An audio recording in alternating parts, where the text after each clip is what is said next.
Olá, aqui é o professor Paulo Henrique Trentin. A nossa aula de hoje é sobre o estudo da variação de uma função, uma noção intuitiva.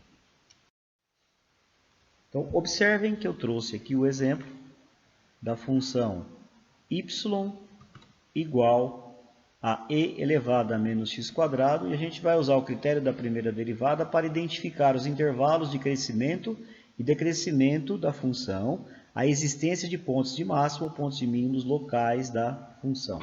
Então, observem que eu selecionei aqui para mostrar para vocês em vermelho a derivada da função, primeira derivada, y' igual a e elevado a menos x quadrado vezes 2x. Eu tenho lá uma função do tipo e elevado a f, então eu mantenho e elevado a f, derivo f como um f', que é o menos x quadrado elevado a menos 2x.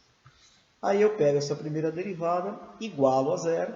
Observem que eu não vou conseguir zerar essa expressão e elevado a menos x quadrado, não há número real que torne isso aqui igual a zero, eu vou conseguir zerar só a parte do polinômio aqui, do menos 2x. Né? Na verdade é um monômio. Então eu igualo menos 2x a zero e encontro a raiz que é o x igual a zero. Realizo o estudo da variação dessa primeira derivada, do sinal, né? Então eu coloco aqui valores, considero valores de menos infinito a zero, quaisquer números nesse intervalo, substituo na derivada e observo que os resultados são sempre positivos. Depois, acima de zero até mais infinito, substituo os valores também na primeira derivada e observo que os resultados são negativos. E aí eu considero que de menos infinito a zero essa função cresce, de zero a mais infinito essa função decresce. Tá? Então veja, eu fiz a análise do sinal na primeira derivada e fiz essa representação, essas setas indicativas, onde a função f, né, que é o y igual a nossa função original, y igual a e elevado a menos x quadrado, cresce, e aonde ela decresce. E aí, tiro essas seguintes conclusões, que a função f cresce de menos infinito até zero, a função decresce de zero a mais infinito, e o ponto de coordenadas x igual a 0 e y igual a 1 é o vértice de máximo local desta função. Vamos observar agora o critério da segunda derivada, onde nós identificaremos os intervalos em que essa função é côncava para cima ou para baixo e a existência de pontos de inflexão para a nossa função. Observem que eu partir da primeira derivada, né? Então nesse caso aqui, levem em consideração que eu tenho aqui um produto, então e elevado a menos x quadrado multiplicando menos 2x, e eu vou abrir isso aqui aplicando a regra do produto, ou seja, eu vou derivar o e elevado a menos x quadrado, abrindo em e elevado a menos x quadrado, que multiplica menos 2x, multiplicado pelo menos 2x, que já estava aqui em vermelho. Então, essa é a primeira passagem dessa derivada pela regra do produto, mas mantenho o e elevado a menos x quadrado e derivo o menos 2x, cuja derivada é menos 2. Eu vou ajeitar um pouquinho essa função, colocando o e elevado a menos x quadrado em evidência e deixando aqui o polinômio 4x quadrado, que é resultado do produto do menos 2x por menos 2x, menos 2, né? Coloquei o e elevado a menos x quadrado em evidência, então multipliquei, e aqui eu mantive o menos 2. E veja, novamente, a única possibilidade que eu tenho de zerar essa expressão é zerando a expressão 4x ao quadrado menos 2. Igualo 4x ao quadrado menos 2 a zero, e encontro os candidatos aqui a pontos de inflexão. Veja, quando eu analiso os resultados para essa segunda derivada, né, e aí considero as raízes, essas raízes é o que a gente chama de candidatos a pontos de inflexão, porque eu estou analisando o comportamento dessa função a partir da segunda derivada. E a segunda derivada me dá essas informações.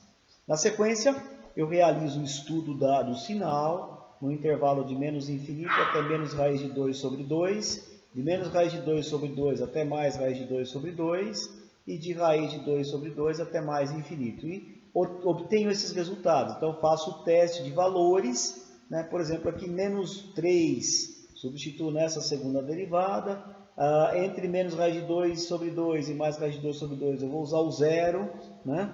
E aí eu vejo esse sinal negativo. E aqui eu vou usar, por exemplo, mais 3, mais 4, e observo que os resultados são positivos. Tá? Bom, o que é que eu concluo, então, olhando para esses sinais e levando-se em consideração que eu estou diante da segunda derivada?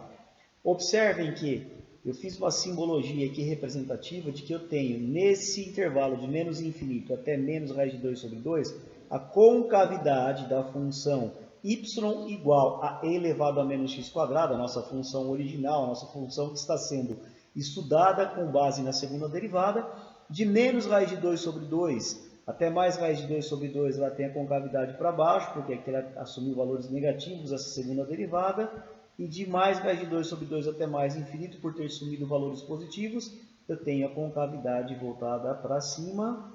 E a conclusão, então, é que, a partir da segunda derivada, a função f é côncava para cima no intervalo de menos infinito até menos raiz de 2 sobre 2, ou de raiz de 2 sobre 2 até mais infinito, e a função é côncava para baixo de menos raiz de 2 sobre 2 até mais raiz de 2 sobre 2. E esses pontos, x igual a menos raiz de 2 sobre 2 e a imagem dele, e x igual a raiz de 2 sobre 2 e a sua respectiva imagem, é o que a gente chama de pontos de inflexão. Então, observem que essa função tem 2 pontos de inflexão.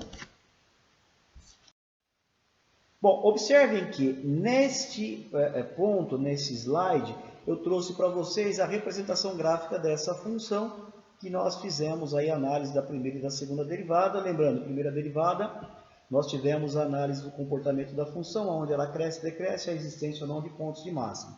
A segunda derivada nos deu a informação relativa à concavidade, pontos de inflexão. E eu desenhei aqui o gráfico da função com o auxílio do GeoGebra e animei essa construção do gráfico, deixando aqui essa reta Tzinho aqui tangente, esse ponto A.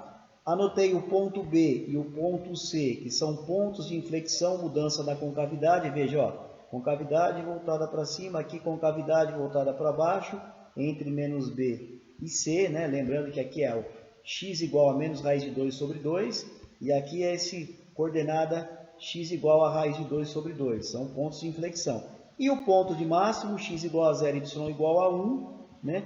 Por onde vai deslizar essa reta tangente. Vocês vão observando nessa animação que eu fiz a variação que sofre o coeficiente angular dessa reta tangente à medida que eu vou passando, né, dessa região em que essa função cresce até o ponto máximo e depois onde ela começa a decrescer novamente. Tá? Então observem nessa animação, eu fiz aqui de uma forma bem lenta para vocês observarem exatamente onde ela vai estabilizar aqui, ó. Ponto de máximo, reta tangente paralela ao eixo x, né? Aqui olha o coeficiente angular 0, tá? Olha o coeficiente angular, y igual a 1, bom? E agora ela vai se deslocar aqui, ó, para a região em que ela vai ter coeficientes angulares negativos, ou seja, região de decrescimento. Aqui, ó, concavidade vai mudar exatamente aqui, não é? Vou passar a ter concavidade agora para cima. Esse ponto raiz de 2 sobre 2 de x e a sua respectiva imagem. Né? E agora você vai deslizando sobre o gráfico dessa função y igual a e elevado a menos x quadrado.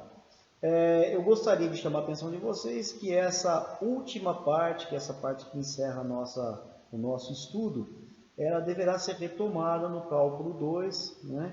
No momento que vocês vão aprofundar um pouquinho mais esse estudo da variação, a construção de gráficos e análises de domínio de imagem, e aí segue todo o conteúdo do cálculo 2. Até a próxima aula, bons estudos!